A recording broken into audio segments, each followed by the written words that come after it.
Vamos a continuar con la palabra.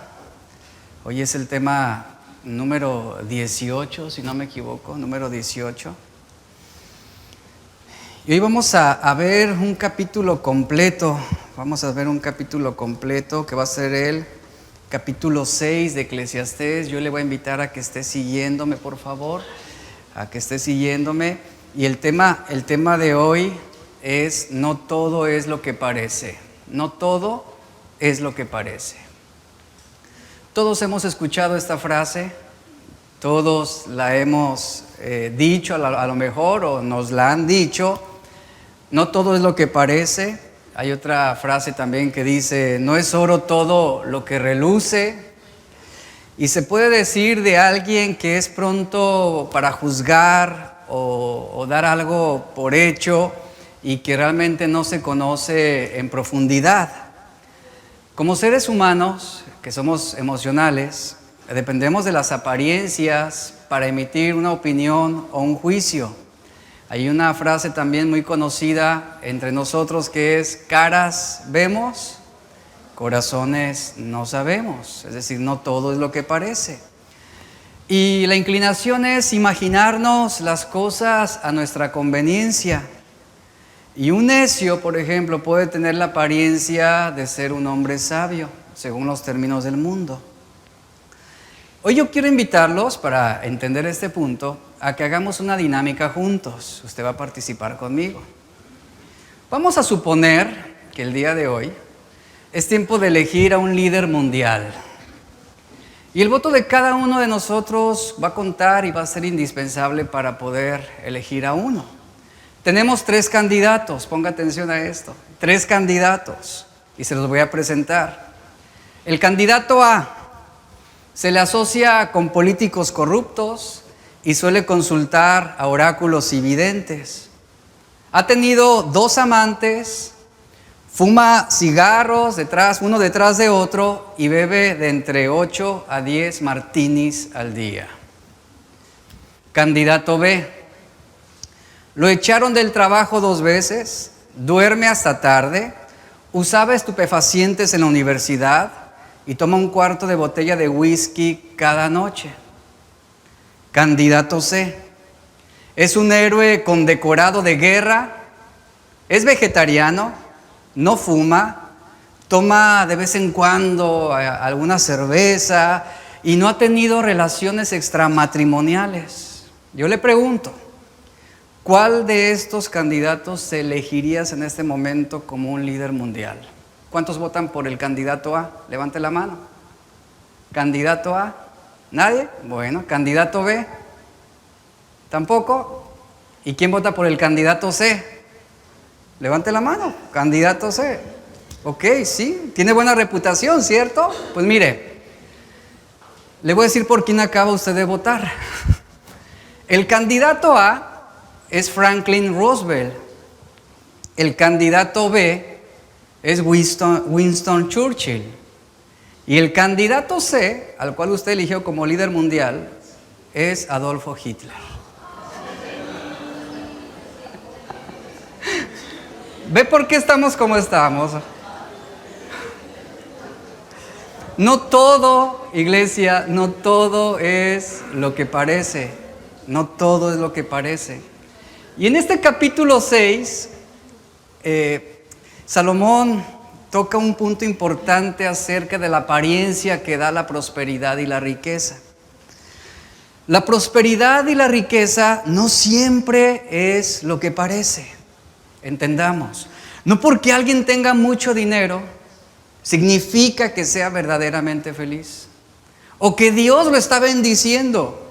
Hay un sector del cristianismo que tiene su enfoque en el dinero, tiene su enfoque en el evangelio de la prosperidad, y algunos aseguran que la prosperidad y la abundancia de bienes es tu derecho de herencia como hijo de Dios. Un pseudopastor afirmó lo siguiente: Dios aborrece a los pobres. Imagínense.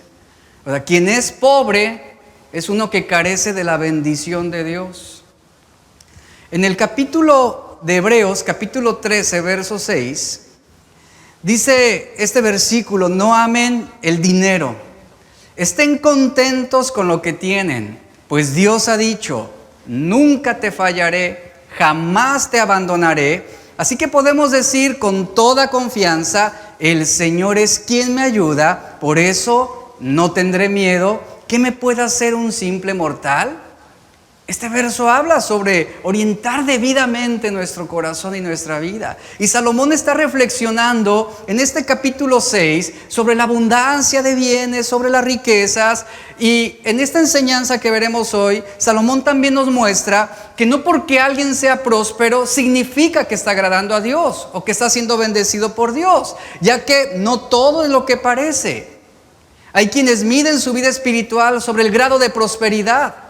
Y mucho de lo que nosotros decimos que es bendición pudiera ser interpretado de una manera equivocada.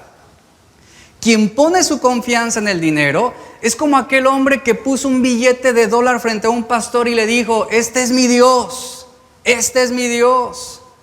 Y este capítulo 6 nos presenta 4 afirmaciones sobre la prosperidad, que no es lo que parece, que nos demuestra que la riqueza material y la abundancia no siempre representan bienestar y bendición. Primero, la abundancia no garantiza la felicidad, es lo que nos dice Salomón. Es una reflexión profunda que él está haciendo. Versículo 1 al versículo 3 vamos a leer, vamos a leer del capítulo 6 de Eclesiastés. Versículo 1 dice: hay un mal que he visto debajo del cielo y que es muy común entre los hombres, el del hombre a quien Dios da riquezas, interprétese, permite riquezas, el hombre a quien Dios da riquezas, bienes y honra, y nada le falta de todo lo que su alma desea. Eso habla de abundancia, prosperidad. Pero vea lo que dice a continuación el verso: pero no le da Dios, hay una privación ahí. Dice: no le da Dios la facultad de disfrutar de esa abundancia y esa riqueza, sino que lo disfrutan los extraños, los ajenos. Esto es vanidad y mal doloroso. Ya hemos hablado sobre el peligro de amar el dinero, lo mencioné, lo toqué el tema la semana pasada. Ahora Salomón menciona a aquellos que han recibido prosperidad y que Dios se lo permitió, que Dios les permitió, pero que se ven incapaces de disfrutar esas cosas. Y Salomón estaba viendo un mal terrible que pesa sobre muchos hombres. Dios en su bondad le brinda la capacidad a algunos de enriquecerse más allá de lo que pudieran imaginar. Pero también Dios no les da la oportunidad de disfrutar de todas esas cosas. ¿Qué sucede? Se mueren. Y algún otro, un extraño, alguien ajeno, alguien que no trabajó en la acumulación de esos bienes, termina disfrutando de toda esa fama y esa abundancia que dejó este hombre al morir. Salomón reflexiona y dice: eso no tiene ningún sentido. Esto es una tragedia terrible. Hay un mal que vemos en muchos hombres en nuestra sociedad, que su desmedido amor por las riquezas es lo que los motiva, es lo que los impulsa. Están en la búsqueda de la felicidad a través de la acumulación de bienes. Y mientras más dinero y riqueza tiene un hombre, más compra. Y mientras más compra, más necesita para conservar lo que tiene. Y así sucesivamente. Pasan de un afán a otro y a otro y a otro, sin tener paz. Se hizo una encuesta sobre diferentes personas en cuanto a niveles de ingresos que mostró que los que ganaban $1,000, pues querían $2,000. Los que ganaban $5,000 querían $10,000. Y los que ganaban $10,000 querían $20,000. Y los que tenían millones de dólares querían tener más millones de dólares. Ese es un afán sobre otro afán. Y por lo general, mientras más tiene el hombre, sabemos todos esto, más quiere. Y en algunos casos, el amor al dinero llega a ser tan fuerte que resulta en dinero mal habido, como crimen, violencia, asesinatos, robos, etc. Y Proverbios 28:20 nos dice, el hombre fiel recibirá muchas bendiciones, pero el que quiere enriquecerse deprisa no estará libre de culpa. El problema es que cuando nuestra motivación es el dinero o la acumulación de bienes, nunca vamos a encontrar satisfacción. Hoy actualmente vemos a través de redes sociales cómo los millonarios se ostentan, se muestran, se exhiben. Vemos a jóvenes, a los famosos juniors, ¿no? Gente que no escatiman recursos, conduciendo coches exclusivos, tienen los últimos equipos electrónicos en sus hogares, tienen los más grandes lujos, usan ropa de miles de dólares una sola vez para después desecharla o mantenerla ahí guardada. Pero aún y con todo lo que tienen, sus caras reflejan el vacío del que son presa. Si usted entra a un casino, usted podrá ver la vaciedad de las personas que procuran esos lugares. Usted va a encontrarse con mucha gente intentando encontrar riquezas, obteniendo dinero fácil, poniendo su futuro en el azar. Usted puede ver en esos casinos a la gente con una mirada ansiosa, buscando obtener ganancias, riquezas y con un aspecto de muertos vivientes. Allí los ve sentados sin sonreír, llenos de incertidumbre, tirando de las palancas de las máquinas, ¿verdad? Tragamonedas, a ver si la suerte les llega. ¿Y sabe? Y ganan, ¿y qué hacen? Vuelven a reincidir en ese mismo afán. Y lo terminan perdiendo todo y terminan pierden su propiedad, su casa. ¿Y cuál fue el fin de todo eso? Eso es miserable, dice Salomón. Eso es miserable, porque no tienen autocontrol, no proyectan en esa búsqueda de riqueza, no proyectan la sensación de paz en lo que están haciendo. Más bien, parece que están ocupados en un trabajo del cual depende su vida, y no es así. Y podemos observar las vidas hastiadas de aquellos que lo tienen todo, pero no pueden disfrutar de nada de lo que tienen. La gran insatisfacción que asedia a nuestro mundo. Ejemplo de esto es Steve Jobs, creador de Apple Company, un hombre sobresaliente, un hombre extraordinario en cuanto a su capacidad creativa, llamado el genio de la tecnología que revolucionó al mundo. Y a pesar de su elevada inteligencia y de sus cerca de 11,000 millones de dólares, que fue lo que él tenía cuando murió, este magnate falleció, ¿sabe a qué edad? 56 años. 56 años, a consecuencia de un paro respiratorio. Ese fue el problema, derivado de un cáncer de páncreas. Y a pesar de haber recibido un trasplante de hígado, él no pudo vivir más años de los que Dios tenía escritos para él. Y así como dice Salomón, y no disfrutó de esos 11,000 millones de dólares. ¿Dónde quedaron? ¿Con un extraño? ¿Alguien ajeno?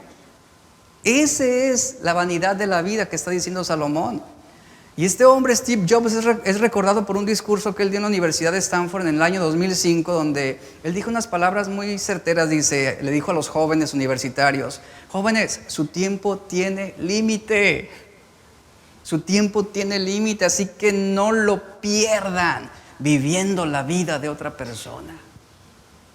Un claro ejemplo de lo que Salomón nos dice: hay hombres que Dios permitió que se enriquecieran, que prosperaran, que obtuvieran bienes, fama, y bueno, que disfrutaran todo lo que su alma deseó. Sin embargo, su vida, dice Salomón, su vida es tan corta que les faltarían vidas para disfrutar de toda la fortuna que amasaron. Yo creo que esto es un juicio sobre la avaricia y la codicia. Les faltarían vidas. Por ejemplo, si Bill Gates quisiera convertir en efectivo toda su riqueza, y si él propusiera querer gastar $1,000,000 al día, escuche esto, $1,000,000 al día, él necesitaría 218 años para acabar con toda su fortuna. Imagínenlo. $1,000,000 diario gastándolo. Tardaría, repito, 218 años para acabar con todo su dinero. Aunque mire, la realidad es que aun y si él quisiera gastar $1,000,000 diario, los intereses que le genera su riqueza podrían reportarle $4.2 millones diarios. ¿Cuántas vidas? ¿Cuántas vidas le faltarían para poder disfrutar y gozar de todo ese dinero, de toda esa riqueza? Y por ahí leía una nota que decía, incluso si Bill Gates la tuviera en una cuenta de ahorro modesta, ¿de qué le gusta? Coppel, Banco Azteca, así modesto, a un interés del 1.95, él seguiría permaneciendo rico, gastando $1,000,000 al día. Y la historia bíblica nos muestra que la fortuna de Salomón comenzó a dilapidarse en los últimos años de su reinado. Cuando falleció, heredó en parte a su hijo Roboam y a un sirviente del rey que era llamado Jeroboam. Y más adelante, esa riqueza se siguió dilapidando cuando se dividieron los reinos de Judá e Israel. Y lentamente ese dinero, esa fortuna, esa riqueza fue diluyéndose al ser malgastada por extraños y extranjeros. Ahí está, la frustración de la vida, la vanidad de la vida. Un historiador y prestigioso arqueólogo de la historia bíblica llamado Jerry Landy, él escribió lo siguiente sobre Salomón. En tiempos de Salomón, la cultura material israelita avanzó en 3 décadas más que durante los anteriores 200 años. Eso es impresionante. O sea, lo que no se pudo hacer en 200 años, Salomón lo hizo en 30 años. ¿Esto de qué habla? Habla del afán de Salomón por multiplicar sus riquezas en ese periodo de su vida donde él estaba apostatando. Él amó al dinero, así como y sus mujeres desviaron su corazón de Dios. Cuando tú y yo ponemos nuestra confianza en las cosas del mundo, escuchen esto, es imposible que tú puedas disfrutar las bendiciones dadas por Dios. No vas a poder. No vas a poder. Esto es algo que le sucedió a Lot y su familia cuando ellos escogieron vivir en Sodoma. Ellos optaron por amar al mundo y no disfrutar las bendiciones de Dios. Esto también le sucedió a muchos judíos en los tiempos de Jesús, cuando fueron incapaces de disfrutar y ser alimentados, edificados, salvados, perdonados por las palabras y los milagros de Jesús. Y al final, Dios envió el evangelio a los gentiles para vergüenza de muchos judíos. Y Jerusalén, que representaba el orgullo nacionalista judío, tuvo el mismo fin que Sodoma. ¿Sabe cuál? Terminó en ruinas. Fue destruida la ciudad. Ahí quedó el orgullo y la gloria humana quebrantada. La clave de todo esto que estamos leyendo está en las palabras que dice Salomón, pero no le da a Dios facultad de disfrutar de ello, de esas riquezas. El hombre tiene un tiempo límite, no puede prolongar su vida. Y estas palabras golpetean nuestros corazones una y otra vez a lo largo de este libro. ¿Por qué motivo? Porque el gozo no reside en el aumento de las posesiones. El gozo reside como un don que Dios nos da, algo que viene del cielo. Ahora, si Él retira ese gozo, ningún esfuerzo, ninguna búsqueda de lo material en este mundo nos va a brindar la verdadera satisfacción que solamente Dios puede darnos. Esta es una lección difícil de aprender para muchos, porque estamos constantemente bombardeados por la mercadotecnia, estamos constantemente bombardeados de imágenes atractivas, catálogos, anuncios, publicidad, que nos gritan el mensaje contrario. Que nos dicen, lo necesitas, para tú ser feliz necesitas comprar esto, necesitas manejar esto. Pero miren, el gozo no viene de lo que tenemos, El gozo, dice la Biblia, es un regalo de Dios. Y la pregunta que inmediatamente nos viene a la mente es, ¿por qué Dios retira el gozo? Es lo que está diciendo Salomón. Pero no le da a Dios a esa persona que se enriqueció, no le da a Dios la facultad de disfrutar de ello. Es decir, le es retirado el gozo. ¿Por qué? ¿Por qué? ¿Por qué motivo? ¿Por qué Dios retira el gozo? ¿Por qué no quiere darnos el poder de disfrutar si nos ha habilitado para poder tenerlo? Y la respuesta a estas preguntas, el propio Salomón nos las brinda en el capítulo 2, verso 25 al 26. Esta es la razón de por qué es quitado el gozo en algunos. Dice el Eclesiastés 2, 25 al 26, pregunta, porque ¿quién comerá y quién se gozará sino uno mismo? Porque al hombre que le agrada, ponga atención a esa frase, ya la vimos anteriormente, porque al hombre que le agrada, es decir, que agrada a Dios, la respuesta de Dios a ese hombre que le honra y le obedece, ¿cuál es? Dios le da sabiduría, ciencia y gozo. Rápidamente hago énfasis en esto. El hombre que recibe el gozo es el hombre que agrada a Dios. Ahora, mucha gente lee esto y lo interpreta de una manera muy superficial. Como si hablara de cierto cumplimiento religioso, agradar a Dios, o si hablara de cubrir un cierto estándar de moralidad, o de venir a la iglesia cada semana, o de asistir a ciertas reuniones, y la gente dice, estoy agradando a Dios, estoy agradando a Dios. Pero debemos entender que las Escrituras nunca dicen eso. Agradar a Dios no se trata o no es consistente con lo que hacemos o con lo que damos, sino con lo que somos. Lo que somos. La fe es lo que agrada a Dios. Y esto lo constatamos en Hebreos 11:6, donde dice que sin fe es imposible agradar a Dios. Entendamos, no solo es decir creo en Dios, es confiar en Él y actuar según su voluntad. Esto es lo que agrada a Dios. La obediencia que es fundamentada en la fe verdadera. A ese hombre o a esa mujer que agrada a Dios, que tiene fe, Dios le da el don de poder gozar, escuche esto, de poder gozar de cualquier cosa que tenga en su mano.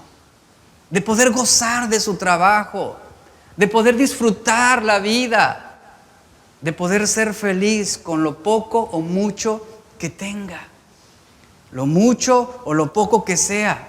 Es un regalo concedido de Dios. ¿Y qué hacemos nosotros? Lo recibimos. Y cuando tú recibes un regalo, ¿qué es lo primero que tú dices? Gracias, gracias. Se mueve la gratitud en el corazón. Por eso la gratitud por lo que usted recibe de Dios es el elemento más importante para vivir. Ser agradecidos. Ahora escuche por favor, ser millonario también tiene sus problemas, no es como muchos piensan, pero también ser pobre tiene sus propios problemas. El problema para los ricos es que confían en su dinero, y el problema para los pobres es tener dudas de la provisión de Dios porque no tienen dinero. Esa es la realidad. Ahora, usted debe saber que el barómetro de su corazón es la manera en cómo maneja su dinero. Y el jueves hablamos sobre esto, tocamos un poco el tema, de que la Biblia habla bastante sobre el dinero. Hay mucho énfasis hablando sobre el tema del dinero. Jesús dio 38 parábolas en los evangelios. De esas 38 parábolas, 16 tienen que ver con cómo estamos manejando nuestro dinero. Este asunto del amor al dinero debemos tomarlo muy en serio. Porque si leemos, por ejemplo, los evangelios, nos vamos a dar cuenta que Jesús enseñó más del dinero y las posesiones que del propio cielo y del infierno combinados. El hecho de que haya un énfasis en cuanto a la enseñanza del dinero no es sobre cómo tenerlo, no es sobre cómo conseguirlo, sino el énfasis está puesto en advertirnos del peligro que hay en amar el dinero, de entregar nuestra alma a los bienes materiales. Por eso ese es el énfasis. En los evangelios, 1 de cada 10 versículos, escuche, 1 de cada 10 versículos tratan del dinero, los bienes o las posesiones. En la Biblia hay más de 500 referencias a la oración. Y por lo menos hay 500 referencias a la fe. Y hay más, escuche, de 2000 referencias al dinero y las posesiones. ¿Esto de qué nos habla? Que es un asunto serio. Porque el amor al dinero puede desviar nuestra fe fácilmente, como dijo Pablo a Timoteo. Nos puede extraviar de la fe. Y francamente, hablando sobre el dinero, no es algo fácil para nosotros en estos tiempos. No es más fácil para nosotros que en los tiempos bíblicos. El problema sigue siendo el mismo. La tentación sigue siendo la misma. La debilidad del hombre sigue siendo la misma. El día de hoy es complicado. Es complicado. Ese acceso que tenemos hoy al internet y las redes sociales nos han incrementado nuestros deseos materialistas, insanos. Antes, recuerda cuando era niño, usted tenía que salir, por ejemplo, era joven, tenía que salir de su casa, ¿verdad? Ir al centro de la ciudad o ir a alguna tienda, pasearse por una plaza comercial para usted verse tentado a adquirir algo. Pero el día de hoy usted ya no tiene que salir de su casa. No tiene que andar yendo a una plaza comercial, no tiene que andar visitando otra ciudad o algún lugar específico. El día de hoy basta con que usted encienda su celular y le ponga atención. Y sin usted pensarlo, le van a llegar notificaciones, publicidad y promociones para que usted adquiera cosas. Somos la generación con más cosas materiales como no se había visto en toda la historia del mundo, y esto lo dicen los sociólogos. Queremos dinero para adquirir cosas que nos hagan felices, para manejar autos que nos hagan felices, para hacer viajes que nos hagan felices, para vivir en casas que nos hagan felices. Y el peor mal sobre el hombre es que no puede, escuchen esto, no puede controlarse a sí mismo, no puede manejar lo que produce. ¿Por qué? Porque carece de dominio propio sobre sus deseos y ambiciones, y por consecuencia es el dinero el que termina controlándonos, el que termina manejándonos, el que termina siendo nuestro amo y ante quien nos inclinamos en un momento de necesidad. ¿No podemos ser agradecidos si trabajamos por poseer aquello que le viene a traer sentido a nuestra existencia, que en este caso estamos hablando del dinero? La gratitud solo viene cuando sentimos que no nos merecemos algo. Cuando estamos realmente conscientes de que hemos recibido más de Dios de lo que nosotros pudiéramos a lo mejor adquirir con nuestros propios recursos. Ahí es donde entra esa bendición de Dios, y que lo recibimos a pesar de todo. A pesar de todo. Primera Tesalonicenses 5:18 dice: dad gracias en todo, porque esta es la voluntad de Dios para con nosotros en Cristo Jesús. Usted puede estar agradecido en medio del dolor, ¿cierto?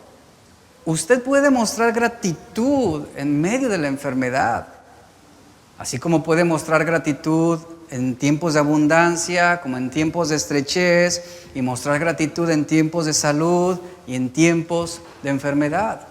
Entonces la gratitud no deriva del cómo nos sentimos, o de lo que recibimos, o de lo que tenemos. La gratitud deriva de lo que Dios hace en nuestras vidas, lo que Él permite cada día en nosotros. Somos agradecidos. Número 2, una vida abundante sin Dios. Una vida abundante sin Dios trae múltiples tristezas. Vamos a leer el versículo 3 al versículo 6 del capítulo 6 de Eclesiastés. Y ponga atención a la descripción que está haciendo aquí Salomón. Lo tenemos, dice: aunque el hombre engendre 100 hijos, viva muchos años, y los días de su edad sean numerosos, si su alma no se sació del bien y además careció de sepultura, ¿Qué dice Pablo? Salomón, perdón, ando pensando ya.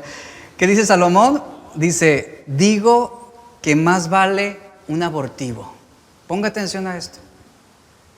Digo que más vale un abortivo. Bueno, un hombre engendra 100 hijos, vive muchos años, sus años son numerosos, su alma, dice, si su alma no se sació del bien, a pesar de esto, y además, dice, careció de sepultura, vale más un abortivo. Dice, pues en vano viene y a las tinieblas va, y las tinieblas ocultan su nombre. No ha visto el sol, ni lo ha conocido. Más reposo tiene que aquel, es decir, el abortivo, que el hombre próspero. Más reposo tiene que aquel. Y aún si aquel viviera 1000 años 2 veces, es decir, 2000 años, yo creo que él estaba aquí reflexionando sobre Matusalén, dice, sin gustar del bien, ¿acaso no van todos al mismo lugar? Pregunta, ¿acaso no van todos al mismo lugar? Mire, una de las cosas que se envidiaban en los tiempos bíblicos, en términos del Antiguo Testamento, era tener muchos hijos y vivir muchos años. Esa era una señal externa de prosperidad, de abundancia. Tener muchos hijos representaban muchas bendiciones de Dios. Y aquí está describiendo un hombre rico.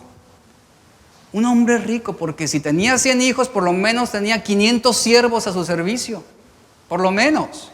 Está hablando de un hombre próspero que está ilustrando aquí, que murió frustrado por no vivir más años para seguir disfrutando la vida. Y luego dice, quien además no murió satisfecho, no murió saciado, y dice, y careció de sepultura. ¿Qué significa esto? Que a pesar del dinero, la riqueza y todos los bienes que obtuvo, el día de su muerte no recibió el afecto de absolutamente nadie. ¿Eso de qué le habla? Aquí está describiendo esa vida miserable de un hombre próspero, rico, un hombre millonario, que ni siquiera el día de su muerte recibió a lo mejor una lágrima, un dolor, un pésame. Nadie, dice, el afecto de nadie se presentó en su muerte. Mire, la vida parece ser una carrera, no solo para sobrevivir, sino pareciera que estamos compitiendo con los demás, sino pareciera que estamos pensando en cómo adelantarnos materialmente, y mientras más te adelantas, serás mejor. Vemos cómo la mayor parte de las personas quieren ir un paso más adelante de los demás en esta carrera del materialismo. Si uno compra un celular nuevo, el vecino, ¿qué hará? Comprará uno nuevo y mejor. Si el vecino de uno consigue un auto nuevo, entonces el otro, ¿qué hará? Pues comprará o intentará conseguir un auto nuevo, igual y más equipado. Aquí está el problema. Los grandes anunciantes comerciales fácilmente nos seducen con resplandecientes descripciones de cosas materiales. Nos hacen saber o sentir que lo necesitamos. Una caricatura mostró a un hombre ahogándose bajo el peso de deudas por la televisión, el auto, ropa, equipos de sonido, joyas. Y en esa ilustración, en esa caricatura, se ve al hombre extendiendo su mano, tratando de alcanzar más deudas con la etiqueta que decía, tiene 100 años para pagar. O sea, no le bastaba, quería más y más. Y toda la vida se le iba a ir ¿en qué? En estar endeudado y en estar pagando. Y no disfrutaba lo que tenía. Tales personas que describe esta caricatura no tienen un equilibrio apropiado en cuanto a las cosas que está ofreciendo este mundo, sino que como un pez que está mordisqueando la carnada, siguen dando mordiscos más grandes hasta que se encuentran tan enganchados por las deudas que no pueden librarse de ellas. Se convierten en deudas sin control. Y Salomón está diciendo, ¿de qué nos sirve la vida si no somos sabios para aprovecharla para nuestro propio bien? Reflexiona en esto. ¿De qué te sirve la vida? ¿De qué te sirve llegar a los 100 años si no estás aprovechando la vida para tu propio bien? Esta es la reflexión de Salomón. ¿De qué te sirve? ¿De qué te sirve ser tan inteligente? ¿De qué te sirve ser tan creativo? ¿De qué te sirve ser tan próspero? ¿De qué te sirve ser mejor que los demás si no estás aprovechando la vida para tu propio bien? Y Salomón dice, un hombre así, aunque viviera 2000 años, dice, saca de la vida menos provecho que un abortivo. Ese abortivo hace referencia a un bebé nacido muerto. ¿Qué está diciendo Salomón? Que sería mejor, o es mejor, un bebé que nace muerto que un hombre que vive 2000 años y que no sacó provecho de su vida. Es mejor, es lo que está diciendo aquí. Ahora, ese bebé nacido muerto, ese abortivo al que está refiriendo aquí Salomón, la reflexión habla de un bebé que no conoció la luz, que murió, que vino a este mundo, que aparentemente ese abortivo vino a este mundo sin propósito alguno. Y Salomón, la reflexión es la siguiente, pero bueno, a pesar de que él no vio la luz del día y que pareciera que no tuvo propósito y que su vida fue nada, al menos, dice Salomón, es la reflexión, al menos ese abortivo, ese bebé que murió, no ha conocido las fatigas, no ha conocido las decepciones que la vida trae, los dolores, las traiciones. Un bebé muerto antes de nacer puede ser mejor que un hombre que vivió 2000 años, pero neciamente. Ese bebé no tuvo nombre, no tuvo un registro de una vida productiva en este mundo, lo cual pareciera que fue una desgracia, lo cual pareciera que vivió en desventajas por no haber escrito su propia historia. Y para muchos, ese bebé será pronto olvidado en la oscuridad de la tumba, sin haber visto la luz. ¿No habrá dejado recuerdos de su crecimiento? ¿No habrá impreso una sonrisa en los recuerdos de sus padres? Murió y sus ojos nunca vieron la luz. Pues desde el vientre de la madre es llevado a toda prisa a la oscuridad de la tierra. Y escuche, cuando un bebé muere, dice Salomón, es más afortunado que los vivos. Es más afortunado que los vivos. ¿Sabe por qué? Porque ese bebé nunca conoció la maldad del mundo. Ese bebé no cometió un pecado personal. Ese bebé no usó su libre voluntad para rebelarse contra Dios. Ciertamente murió por la misericordia de Dios. Por la misericordia de Dios. Ya que fue impedido de ver toda la maldad que hay en el mundo. Eso es misericordia de Dios. Esa es la respuesta cuando decimos, pero ¿por qué Dios permitió que un bebé muriera? Es plena misericordia de Dios. Fue impedido de sufrir. Fue impedido de pecar, de ofender a Dios.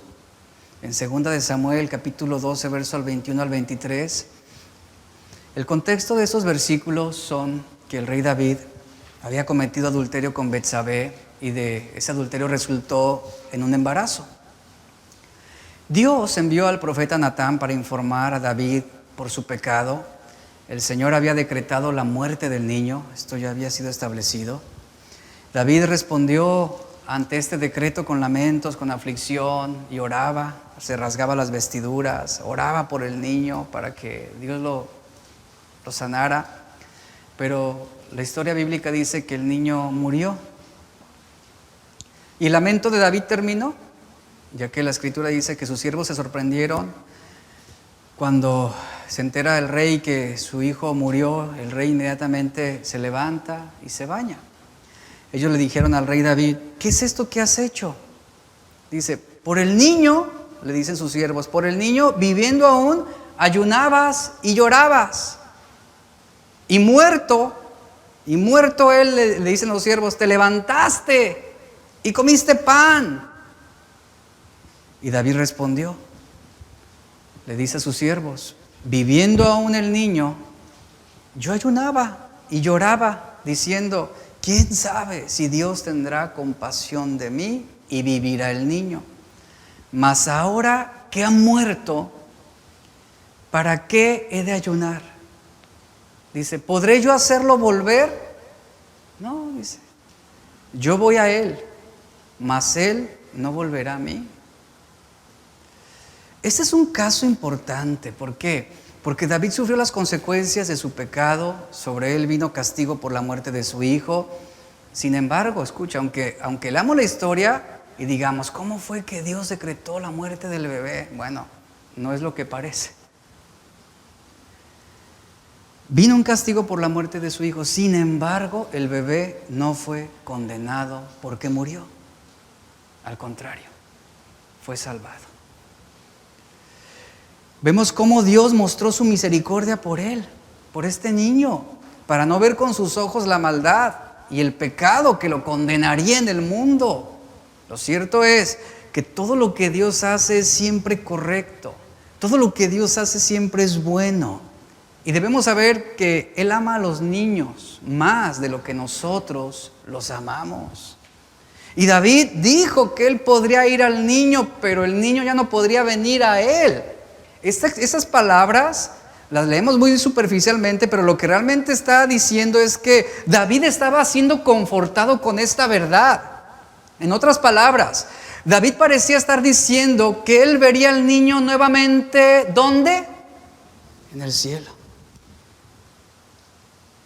Cuando David ya haya sido su cuerpo también glorificado y estuviera con Cristo eternamente y para siempre. Yo lo veré, pero Él ya no puede venir a mí. Esa es la esperanza que David tenía. Y Salomón está diciendo, sería mejor morir al nacer que tener que sufrir a lo largo de la vida. Esa es la reflexión de Salomón. Un bebé nacido está mejor, es lo que dice. Y el escritor está dando razones para esto, porque quien nace muerto no tiene una historia de qué avergonzarse. Pues dice, en vano viene y las tinieblas va y las tinieblas ocultan su nombre. Ya nadie supo nada de él. Ante nosotros no tuvo una historia. A lo mejor no tuvo un nombre. Así que puede que alguien menosprecie justamente eso, menosprecie a Dios por permitir algo así, pero realmente cuando lo vemos desde la perspectiva de Dios sabemos que ese bebé fue afortunado y está mejor que un hombre que es vivo y necio, porque él no experimentará tribulaciones. El hombre rico sí, el hombre necio sí experimentará tribulaciones. Será aquel que puede vivir una larga vida y que puede prosperar, pero sin felicidad, sin plenitud. Y que va a llegar un momento en su vida donde esa frustración lo va a gobernar y donde él mismo, ese hombre rico, ese hombre próspero que describe Salomón, ese hombre hubiera deseado no haber nacido, de lo frustrante que es la vida. ¿Se acuerda de Job? Job, un hombre justo, un hombre justo. Él supo y experimentó también esta frustración que hay en la vida. En Job capítulo 3, versículo 11 al 13, él dijo, ¿por qué no nací muerto? Ahí está. ¿Por qué no nací muerto? A lo que Job se estaba refiriendo es, hubiera sido mejor el no conocer el sufrimiento en esta vida. Hubiera sido mejor el no tener que enfrentarme al pecado y la maldad en el mundo. Hubiera sido mejor. Él dice, ¿por qué no morí al salir del vientre? ¿Por qué me pusieron en las rodillas de mi madre? ¿Por qué me alimentó con sus pechos? Si hubiera muerto al nacer, ¿qué dice? Ahora descansaría en paz, estaría dormido y en reposo. Número 3. No hay gozo en obtener todo por esfuerzo propio. Versículo 7 al versículo 9. Vamos a leer.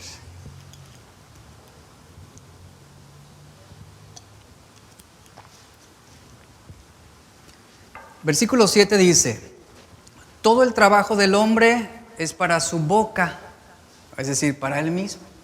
Y con todo, su deseo no se sacia. ¿Qué más tiene el sabio que el necio? ¿Qué más tiene el pobre que supo caminar entre los vivos? Más vale lo que ven los ojos que un deseo que pasa. También esto es vanidad y aflicción de espíritu. Aquí Salomón está señalando cómo el esfuerzo del hombre por encontrar gozo o felicidad realmente va a resultar en frustración. El trabajo duro no lo conseguirá. Todo el trabajo del hombre es para su boca. El hombre se pasa la vida trabajando para tener que comer, pero parece que nunca le alcanza, ¿verdad? Decimos, trabajo más, pero sigo sin que me alcance. Y el hombre se pasa la vida trabajando, esforzándose, desgastándose, y no vive en plenitud, no tiene satisfacción. Y el esfuerzo está precisamente en querer satisfacer ese apetito, buscando de alguna manera encontrar contentamiento, pero el trabajo duro y ese impulso desesperado por satisfacerse no le da sentido a la vida, es lo que está diciendo, no le da sentido a la vida, no funciona, no es la ecuación correcta, no produce un placer duradero. La vida se nos está yendo. La vida se nos está yendo y no vamos a poder escapar de ese ciclo que está marcado para ti, para mí, que es nacer, crecer, trabajar, reproducirnos y morir. Todos vamos a morir. Todos debemos ciertamente trabajar, sí, debemos generar dinero para proveer la necesidad de nuestra familia. El problema que se señala en estos versículos es que el hombre insatisfecho va a colocar su trabajo por encima de su familia. Va a colocar su trabajo por encima de todos los demás compromisos, incluyendo el matrimonio, los hijos y a Dios mismo. Este es el problema. ¿Sabe cuál es la razón por la cual muchos matrimonios jóvenes no quieren tener hijos? Porque los niños resultan ser un obstáculo para su egoísmo y materialismo, en muchos casos. Tú le preguntas a un matrimonio joven, ¿por qué no quieren tener hijos? No, es que queremos seguir viajando, disfrutar la vida. No queremos. No queremos adquirir ese compromiso. ¿Y a qué se entregan? Se entregan a trabajar desmedidamente, esforzándose, porque aman el dinero, como dice Salomón, para su propia boca, y con todo, y a pesar de todo, no se sacian. Luego dice, más vale lo que ven los ojos que un deseo que pasa. ¿Qué es lo que está diciendo aquí Salomón? Él está diciendo, disfruta lo que tienes, en lugar de amargarte por lo que no tienes. Disfruta lo que tienes. Ese afán por tener cada vez más no tiene sentido. El tiempo se nos está yendo en deseos malgastados. La vida se nos está yendo. Estamos tan ocupados en lo superficial que cuando menos lo pensemos vamos a llegar a ancianos y vamos a decir, ¿qué fue lo que hice con mi vida? Si tan solo ¿qué? Si tan solo hubiera hecho esto o aquello, si tan solo no me hubiera dedicado tanto tiempo a esto o aquello, y ese si tan solo ya quedó como una marca indeleble en nuestro remordimiento. El manejo del tiempo, por eso es importante. ¿Por qué? Debido a la brevedad de nuestra vida. Tú no puedes comprar el tiempo. Nuestra trayectoria en esta tierra es significativamente más corta de lo que nos inclinamos a pensar. Como David, acertadamente él señaló en Salmo 39, 4 al 5. Hazme saber, Señor, mi fin. Y cuánta sea la medida de mis días, sepa yo cuán frágil soy. He aquí, diste a mis días término corto, y mi edad es como nada delante de ti. Ciertamente es completa vanidad todo hombre que vive. Y el apóstol Santiago, en el capítulo 4:14, él hace eco también de estas palabras de David cuando él dice que la vida ciertamente es como una neblina, que se aparece por un poco de tiempo y después se desvanece. ¿De qué está hablando? De que nuestro tiempo en la tierra es fugaz. ¿Y qué tenemos que hacer? Aprovechar nuestra vida para vivir como Dios quiere que vivamos. Es esencial que aprovechemos al máximo nuestro tiempo. El versículo 10 dice lo siguiente, vamos a leer, versículo 10. Respecto de lo que es, dice, ya hace mucho que tiene nombre. Lo que está diciendo aquí Salomón es que Dios conoce lo que cada persona habría de ser. Él sabe cómo vamos a terminar. Luego dice, se sabe lo que es su nombre, que no puede contender con quien es más poderoso que él. Y aquí hace una orientación hacia Dios. Todos sabemos que Dios nos creó como nuestro creador. Él sabe cómo somos, Él nos conoce perfectamente, sabe cómo respondemos, cómo vamos a reaccionar, cómo funcionamos. Él sabe lo que nos satisface y lo que no. Y en vista de esto, Dios fue quien estableció este decreto de que el gozo no se pueda encontrar en la posesión de las cosas. Y Jesús fue muy enfático en esto, en Lucas 12:15. La vida del hombre no consiste en la abundancia de los bienes que posee. Nosotros no podemos cambiar las leyes de Dios. Esas leyes de Dios son las que gobiernan nuestras vidas. Nos guste o no nos guste. Aunque esto pueda parecer que está muy en contra nuestra, sin embargo, no hay nada que nosotros podamos hacer al respecto. Tú y yo gozamos en este momento de libertad, y esa libertad la podemos usar para transgredir a Dios o para obedecer a Dios. Y como dice Salomón en Eclesiastés 11:9, al final de todo, todos tendremos que rendir cuentas a Dios de cada cosa que dijimos o que hicimos. Versículo 11. Ciertamente las muchas palabras multiplican la vanidad, y eso de nada le sirve al hombre. Aquí, ¿de qué habla Salomón en el verso 11? Él está diciendo, donde abunda la necedad, abundarán las palabras. Y donde abundan las palabras, abundarán las tonterías. ¿Y qué se gana con eso? ¿Qué se gana con eso? ¿Cuánto tiempo de nuestra vida se ha ido en esa necedad? ¿Cuánto tiempo hemos perdido en abundancia de palabras golpeando el viento? ¿Cuántos años de nuestra vida se nos han ido en puras tonterías?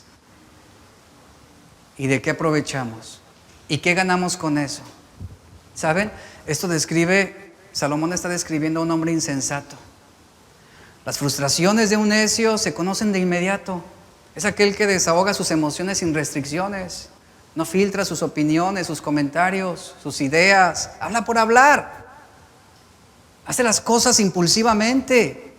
Proverbios 29:11 dice, el necio da rienda suelta a su enojo, pero el sabio se controla a sí mismo. ¿En qué está ocupado el corazón del necio? En la iniquidad. Dice Isaías 32:6, los necios, esta versión dice así, los necios hablan canalladas y su mente solamente está planeando y maquinando maldades. El necio continuamente, dice también Proverbios 26:11, vuelve a su necedad.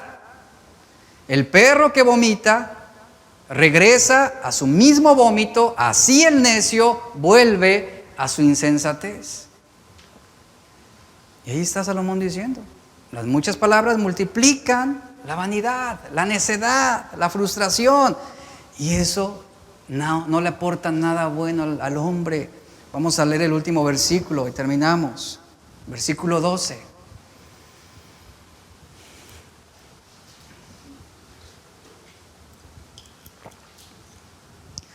Y punto número 4, que es la abundancia no extiende tus días. Versículo 12 dice, porque ¿Quién sabe lo que le conviene al hombre en su vida?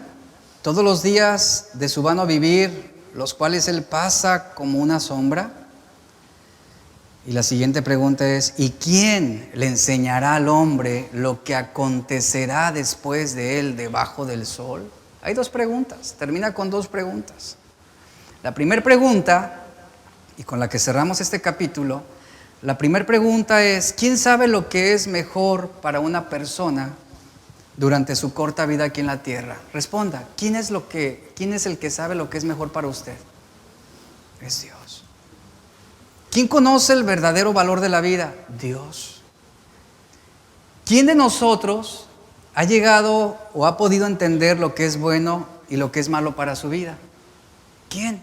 ¿No? Seguimos actuando con necedad muchas veces. Y esto se hace evidente por nuestras decisiones y por nuestras reacciones a diferentes situaciones. Y Salomón está preguntando, ¿quién sabe lo que le conviene al hombre? No el hombre mismo. Porque el hombre tiende a la necedad y es gobernado por un corazón engañoso. Le voy a preguntar lo siguiente. ¿Alguna vez usted deseó algo que pensaba que era bueno y adecuado y después que usted lo eligió, lo tomó, resultó que no era que no le trajo nada bueno? Yo creo que todos hemos vivido esto. Creemos que algo es bueno y resultó contraproducente. Cuando yo leí esta pregunta, realmente yo pensaba justamente hace algunos años, me acordé, hace años cuando servíamos en el Ministerio de Jóvenes en Casa de Oración Guadalajara. Recuerdo a un joven que una ocasión se acercó conmigo y me habló sobre una muchacha no cristiana que le gustaba. Y él me decía, es que me encanta, dice, la voy a convertir. Pues no en princesa. Dice, no, me encanta, me gusta. Y recuerdo las palabras que me decía, si ella fuera mi novia, sería el hombre más feliz del mundo. Yo le di un consejo sobre el peligro del yugo desigual, y etcétera, etcétera. Lo rechazó. Comenzaron a salir, se hicieron novios, pasaron unas semanas. Después de algunos días se acerca conmigo nuevamente y me dice, ahora no sé qué hacer. Si pudiera librarme de esta muchacha, sería el hombre más feliz del mundo. Y Salomón pregunta, ¿y quién sabe lo que le conviene al hombre? ¿Quién? Dios. La segunda pregunta de Salomón es la siguiente. ¿Quién sabe lo que vendrá en el futuro? ¿Quién? Nosotros no, es Dios. Salomón está diciendo, ¿quién le enseñará al hombre lo que va a acontecer después de esta vida? O lo que va a acontecer el día de mañana. ¿Usted sabe lo que vendrá en el futuro? ¿Acaso usted tiene garantizada su vida o su bienestar? No lo sabemos, no lo sabemos. Y Salomón está diciendo, ¿quién sabe cuál va a ser el resultado de nuestras decisiones ahorita? ¿Cuál va a ser el resultado de nuestras decisiones presentes? No lo sabemos. Pero si nosotros decidimos de acuerdo a la voluntad de Dios, créame que Dios va a respaldar sus decisiones. Pero si tomamos decisiones impulsados por nuestras emociones y nuestros sentimientos, entonces va a venir ruina, van a venir consecuencias. Y aquí claramente está Salomón reflexionando, realmente ninguno sabemos con certeza cuál será el resultado de las decisiones que estamos tomando el día de hoy. ¿Por qué? Porque tenemos una estrecha y limitada visión de lo que es la vida y que no conocemos el futuro, pero tenemos certeza de que si nosotros obedecemos a Dios, seremos bendecidos. Y aquí el punto es este. Si Dios nos concediera todas las cosas que le pedimos a libre demanda, ¿dónde estaríamos el día de hoy? Piensen en esto. ¿Dónde estaríamos el día de hoy?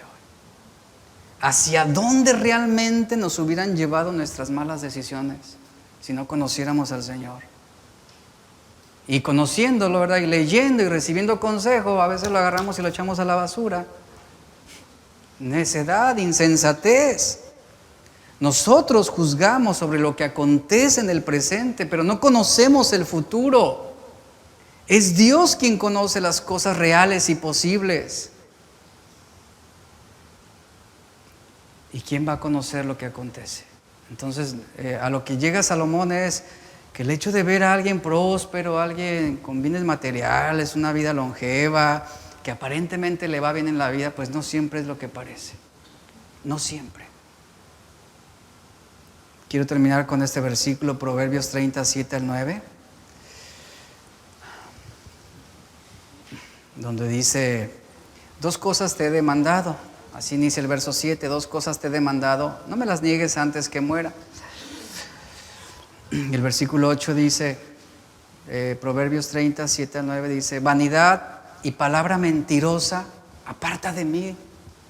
Vanidad y palabra mentirosa, aparta de mí. Dice: no me des pobreza ni riqueza. ¿Qué le pide? Manténme del pan necesario. No sea que me sacie. Y estamos saciados e interpretamos y decimos: oh, qué bendecido soy, el Señor me prosperó. Pero ¿qué terminamos haciendo? Le negamos. Le negamos. No sea que me sacie y te niegue y diga: ¿quién es Jehová? O que siendo pobre, hurte y blasfeme el nombre de mi Dios. Estos últimos versos, ¿de qué están hablando? Pues de que no todo es lo que parece. No todo es lo que parece. Y lo mismo debemos recitar en ese cierre de mensaje. Señor, no nos des ni pobreza ni riqueza, danos lo necesario. No sea que seamos tan prósperos y abundantes que terminemos negándote, que terminemos renunciando a tu nombre y que digamos: ¿quién es Dios? Y así, ¿saben? He conocido muchos así. Se acercan a Dios, emprenden su negocio, comienzan a prosperar, prosperan. Y Dios pasó a segundo plano. Y es lo que está diciendo aquí: ¿quién es Dios? Y el contraste es, dice: tampoco me dejes siendo muy pobre, dice. Que llegue un punto en el que tenga que robar, no, y que blasfeme tu nombre, dice. No, dice: dame lo necesario, Señor, dame lo necesario. Y aquí está este tema, esta enseñanza sobre la importancia de la obediencia a Dios y fidelidad a Cristo. Que seamos fieles, aprovechemos la vida que Dios nos da, hagamos lo correcto, obedezcamos su palabra. Y aquí claramente nos queda esto: que el Señor nos dé sabiduría también para poder manejar lo que recibimos de su mano. Y mire, pues gracias a Dios terminamos todo un capítulo hoy. Gracias a Dios, ¿verdad? Fue una bendición el poder exponer esta palabra. Yo le pido que se ponga de pie, por favor.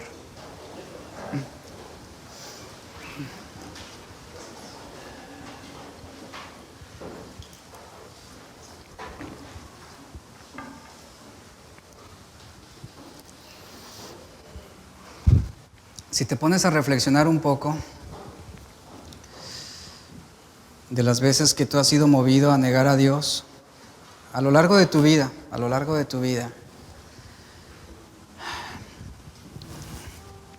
te vas a dar cuenta que a veces la estrechez, si no sabemos responder adecuadamente a la estrechez, vamos a responder ante Dios con indignación, acusándolo de su abandono, acusándolo de su falta de cuidado por nosotros, y vamos a terminar renunciando a Él.